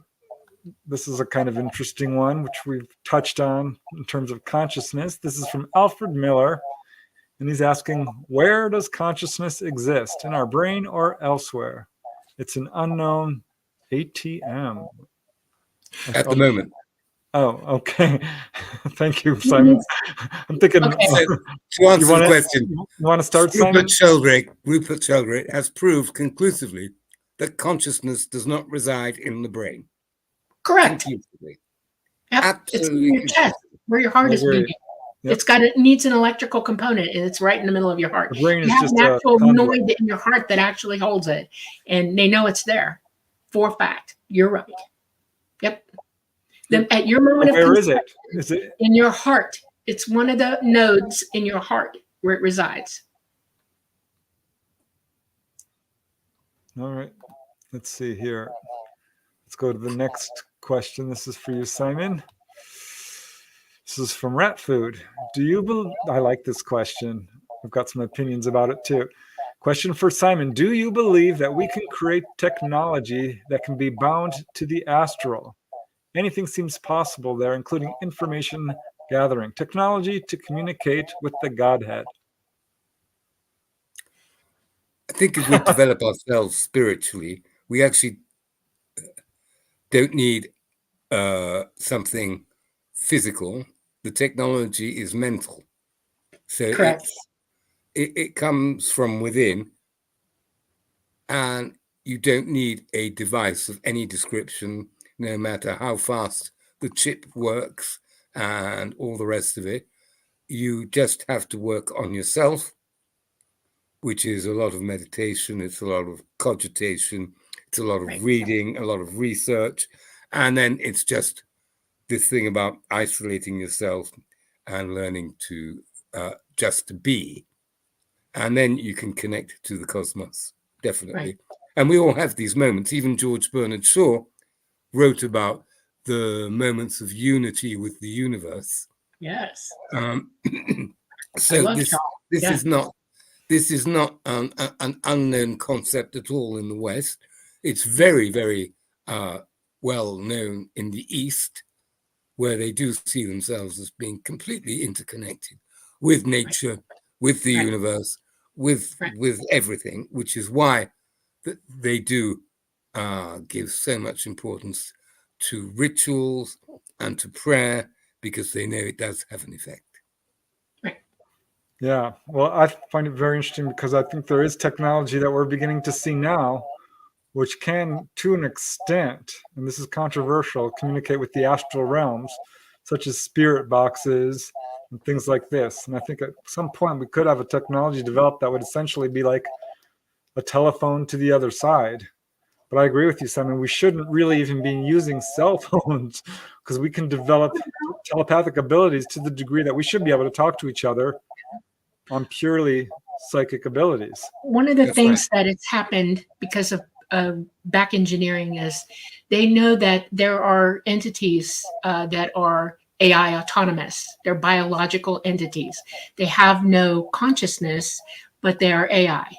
But they're biological because they have to be able to do the work that we can do without being harmed. They've been made psychic. And one of the things that they learned to back engineer with technology is how they did that. And by the way, light is involved. Okay. And one of our first transmissions of communications by light cables is part of their technology learning into that. Now they want to plant chips in your brain to make you psychic against everything that you were naturally born with, because most people here can't employ that kind of level. We have the pineal gland. And so long as it's not calcified, we Right. can become psychic. We don't That's need right. these But they don't implants. want you to know No. that. They have a reason for doing that, though, because pilots who pilot ET craft are very psychic. I'm one of them. I do pilot craft, and I use my abilities very, very easily. But I'm not going to go fly for them and teach them how to do it, and they bloody well know it. They couldn't make me if they tried. Okay, so now they're trying to find people that they can amp their psychic ability, like the AI, to get into those craft and fly them.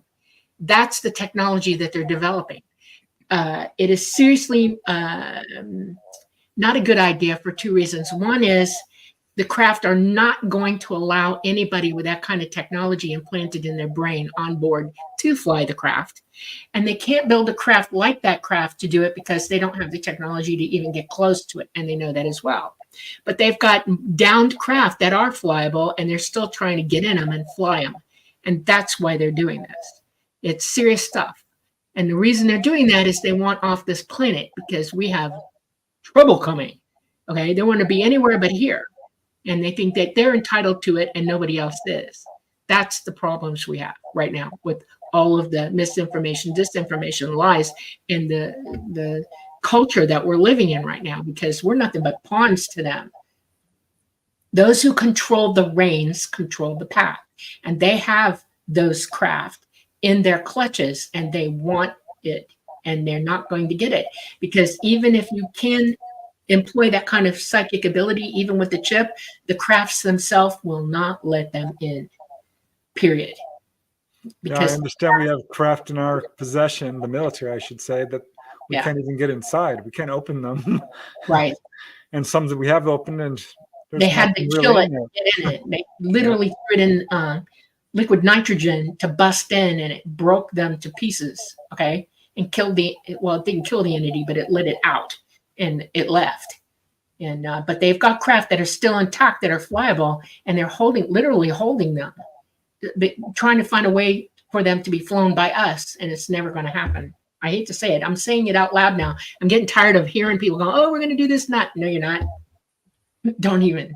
You're not. No way. Keep trying. It's the only way for us to evolve anyway. I mean, any technology that we learn how to use, that teaches us things and it evolves us, but it's not just for them. It should be for everybody. Okay. If you want disclosure, everything they know, we should know. See what I'm saying? And it's unbelievably, incredibly vile evil that they don't do that.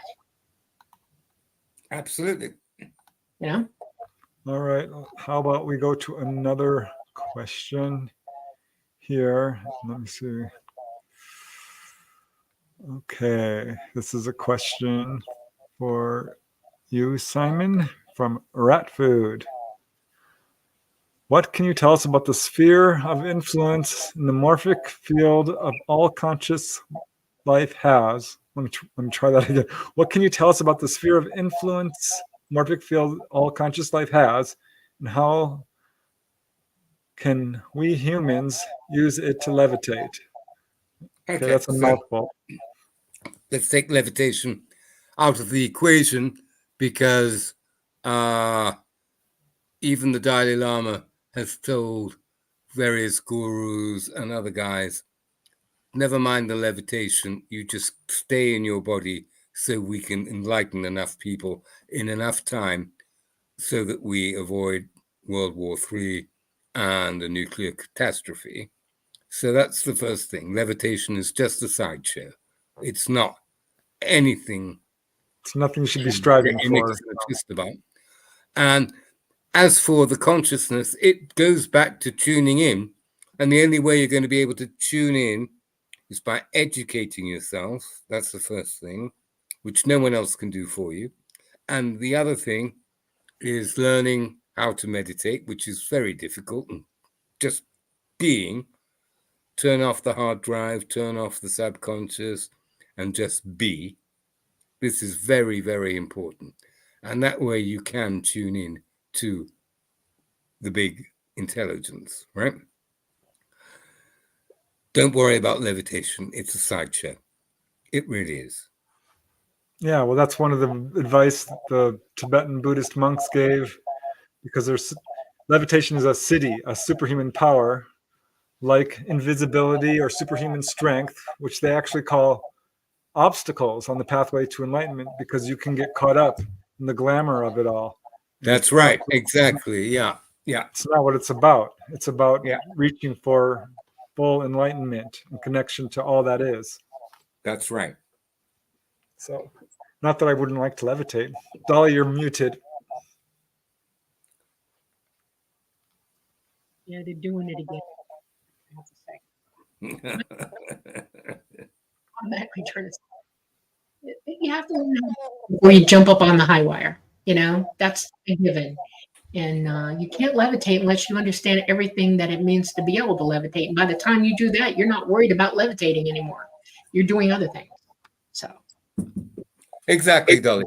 It's not a priority. It really is a sideshow. Yep.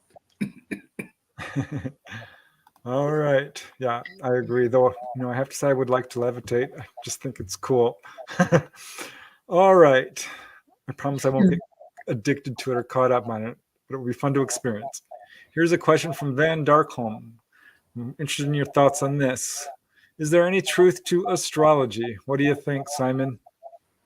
Definitely, because all the ancient cultures, and this is wonderful, have built everything lined up to constellations. And it's not just the winter and the summer solstice, right? These aren't just calendars. These are centers where you turbocharge seeds to make sure that the crops are great so that you can feed everybody, which is vital. This is proper work. This isn't about sacrificing a goat and dancing around the fire, right? You don't move these fucking great stones, excuse my French, these jolly big stones, miles and miles, and construct either Stonehenge, the pyramids, etc., which are all linked. These things are all linked. And you should see the work of Howard Crowhurst, who is brilliant on this, and another guy who's discovered fantastic megalithic structures that have been hidden from us for years, called Paul Cook. Now, Paul Cook, you must get on your show, as well as Rupert Sheldrake, because Paul Cook is self-taught. This guy is a very highly qualified plumber, and basically he works abroad a lot, as well as in the UK, and he can afford to go on the terrain and spend entire days filming these megalithic structures that have been hidden from us, that are under tons of mud and rubble and trees, and it's quite fascinating. And basically, it's all, even if it's water treatment and how to evacuate used water and how to bring in clean water and how to irrigate the crops, it is all linked up to mathematical and geometrical formulas, which also coincide with lunar, solar, and astral cycles. And there's a reason for it, is because they're using natural energy, latent energy, free energy to help propulse the system. Yeah. Simple. More affected. That's right. So get Paul Cook on, because he's brilliant. All right. We've got Howard Crowhurst. Howard Crowhurst speaks fluent French, and he probably speaks a good smattering of Gaelic. He lives in Brittany, where Karnak is, and Karnak is like megalith city. I mean, it's just full of them. They've got the biggest ones, they've got the largest ones, they've got everything, and the alignments are just brilliant. You definitely want to get Howard Crowhurst on. Yeah. All right. This is more of a joke than a question, but it's cute. When will the UK start exporting crop circles? I'd love to have one in my backyard. They're all over the world, but you guys definitely hog them. Yeah, we are crop circle city, definitely. Well, I'll tell you what. What you have to do is come over to Britain, go to Salisbury Plain, do a crop circle saying to E.T., can you please send me a crop circle in my garden? And they will. Now, this is a true story, right? This is a very true story. There's these scientists, mathematicians, physicians, in an English country pub, and they are discussing crop circles very seriously. They are investigating it. And he says, I want the Mandelbrot formation, which is a certain type of mathematical formula, which you can also express in a crop circle. Right. Promise, for 24 hours later, the guy had his Mandelbrot formula in a field, not 2 miles from the pub where he said it. Wow. That's very cool. That is cool. That's an So answer, yeah, right? we can export the crop circles, darling. You just gotta formulate the right request. Okay. All right. That's amazing. Yeah. Here's a question from Leah. May I ask, when the hell is this flash coming? Solar flash CME. Oh yeah. Oh God, you asked Dolly about that. It could happen any minute. It could happen tonight. It's coming. That's how soon. We don't That's know. why exactly. I'm on the There's Shiraz. no way to Yeah. predict it. Just in Yeah. case the flash comes. We've had major. Our sun is in solar maximum, and it is popping off now. We're having X-class flares. We had an X9 and an X7 just the other day, and they luckily lessened on the way in. They slowed down, which is a good thing. But yeah, one's coming, and our magnetosphere is not up to par. And anything over X30 could down our grid completely. So we got to start praying all together. I wouldn't worry about that. I would worry about surviving with no energy, because that's what's going to happen. We're all going to go back to the Stone Age. We're going to be Wilma and Fred Flintstone, and survival will become an immediate, intense situation for everybody at the same time. And there are people all over this world that know this, are touting it and saying, "Listen, pay attention, pay attention." And the governments know it too. They've already gone underground. They think they have hidey holes, and they have seed depositories, and they have all kinds of stuff established for themselves to survive it. What you don't realize is that a lot of people who aren't going down with them know where they are. And it will become a problem when we're all starving up here trying to survive. We know where they are, and they don't want to fight us off. So we're expendable. That's what's coming. Pay attention. Right. All right. Well, we already touched on this question from John Schaefer, which is, how do you handle them, the ETs, trying to have you forget what happened? And how long did you speak of things after your, she doesn't use the word abduction, onboard experience? Dolly. Yeah, you touched on how to remember. Fear messes with your hippocampus. It'll almost make you catatonic. That's why you're forgetting. And once you get past the fear and you're not in fear anymore, and you're intelligent enough to figure out that it's unreasonable for you to even be in that mind mode, you'll start remembering things easily. When you're calm and relaxed and you're in meditation, that's how you can remember, because the fear isn't there. One good thing about hypnotherapy that I will agree about, and it's important, if a person's fear is so overwhelming that they're not going to remember no matter what, that's when a hypnotherapist can help, because they put you in a safe place. They put you in a place where you know you are not going to be harmed again, that this is not going to affect you physically, mentally, or anything else ever again, and you can remember in a safe space. That's what it's for. And it will help you stop blocking the memory from, because short-term memory and long-term memory are a process of going in short-term first, and then you dwelling on it and it going into your long-term memory. If you can't dwell on it or you can't remember it, it's not going to hit the long pad at all. And that's where hypnosis it's still lingering. Your brain doesn't let anything go, but you just need to let it get from the short-term into the long-term. And that's why relaxing, meditation, calmly remembering with no fear helps you to remember.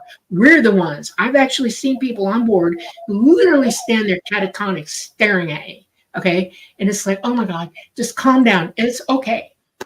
This is biblical. This goes all the way back to the beginning of time. The very first words out of any ET's mouth to anybody is, please, no fear. You have nothing to be afraid of. We are not going to hurt you. And we're almost out of time, Dolly. All right. So I'm going to see if I can squeeze in just a couple of more questions here real quick. So I'm sorry we're not going to be able to get to all of these. Here's a question from Moonfire. Why are there so many asshats using military tech and underground bases to spy on civilians in their homes long distances and harass people in dreams and out? because they're nefarious. They don't have our best interests in mind. Don't trust them. These military folks, right? Yeah. You're being groomed to be triggered. Understand, they're trying to start a world war. They're starting riots. They're starting, they're keeping everybody in it, afraid of everybody. We're a society of human beings that think we're all different. We're not. You're Homo sapiens sapien here. We're all exactly the same. We look different, but that's not the same thing. We're one race of humanoids here. And they want you at each other's throats because you'll do the fighting for them. You'll take your own self out or somebody else out for them. That's why they want you to do that. You have any thoughts on that, Simon? I agree entirely with Dolly on that point. All right. Is it true drinking a couple of ounces of distilled water once a week will help decalcify the gland? No, it's dangerous. Don't do it. You need minerals to keep your heart running. No, do not do that. It's calcifying. What is calcifying? It would be fluorides, number one. And then there are other types of preservatives. Don't eat those. Do not drink distilled water. No, don't do it. Bad. How do we decalcify? By stopping to use fluoride. No fluoride. Don't bathe in it. Okay. And it'll just eventually decalcify. Yes. All right. I think I'm very fortunate. I live in Essex, and very fortunately, we have some of the purest water in the UK, which doesn't mean that there isn't fluoride in it, but there's a lot less. Right. And the other thing is that it's basically historically agricultural. So you do get good fresh vegetables. You do have to go to certain markets and not the supermarket to get those. But if you eat bio, including meat, which you can, that's not going not to GMO, right. Also, if you eat fish, that helps a lot because it's got a huge amount of oils and minerals that are very good for you. Help detoxify your pineal gland. Very good for you. So, you just have to stop buying at the supermarket. You will pay a bit more for your veg, but it's worth it. Your health will improve enormously. You'll feel it as it goes through you. It's unbelievable. It really is. We're out of time, actually. So one yes or no question from Leah. Are there pyramids in Scotland? Yes, right? Pyramids everywhere. There are pyramids everywhere. As for Scotland, I don't know. But they do have fantastic standing stones and fantastic megaliths in Scotland. Ireland has got over 6,000. Wow. Yeah. All right. Well, we're actually out of time. Simon, thanks so much for coming on to the show. You guys. Loved it. Thank you very much. I love having you here, even though I sometimes get contested with you. I love you. Okay. You're very knowledgeable. Well, that spices things up, Dolly. Yes, that's true. Yes. Very good. Absolutely. You gotta have. As said, I may disagree with you, but I will defend with my life your right to say it. Thank you. I also. I'll. It's the most important thing we can do for one another is hear what we're saying. Absolutely. In a way that we allow each other to be okay. All right. I want to give a shout out to all you guys who's very generously donated super chats. Heidi, you're amazing. Star Orchid, Bob Thorson, we love you. Louise, you guys are so amazing. Namaste every week. I just can't believe it. Sukhoi, I hope I'm pronouncing that correctly. You guys really brought it tonight. So thank you, Keith and Mark and Glenn. You guys are amazing. Thank you everyone for joining us tonight. It was a fun show. I want to do a show with you, Simon, on just the megaliths because there's so many of them. Megalithic structures. Right. We can do a show on that. No problem. But the guy to bring on, you got Paul Cook, who has even been harassed by the Maltese Secret Services when he was. I know, I've heard that. I've actually heard that. Yeah. Everybody that you mentioned tonight, I want everybody to go back and replay it so you can write the names down. And y'all do your homework too. Y'all look these books up and read them. Everything that he says, you should verify, check, look into. That's how we understand. It's very important. All right. We're pushing it, Dolly. We've really got to close it up. Okay. Well, we were coming to you tonight from the beautiful city of New Orleans. We're sorry for some of our technical difficulties. We're trudging through them. We've had some things happen. We are the United Public Radio Network at 107.7 FM and the UFO Paranormal Radio Network at 105.3 FM. We are Roku, we are Rumble, we are YouTube, and we are Facebook. I want to thank Carnation for coming on board with our network. We love you for that. And we will see you next Monday. Everybody, namaste. Have a wonderful week. Be safe. And remember to help pray for those who are not right now. Night, night. Night, night, everybody.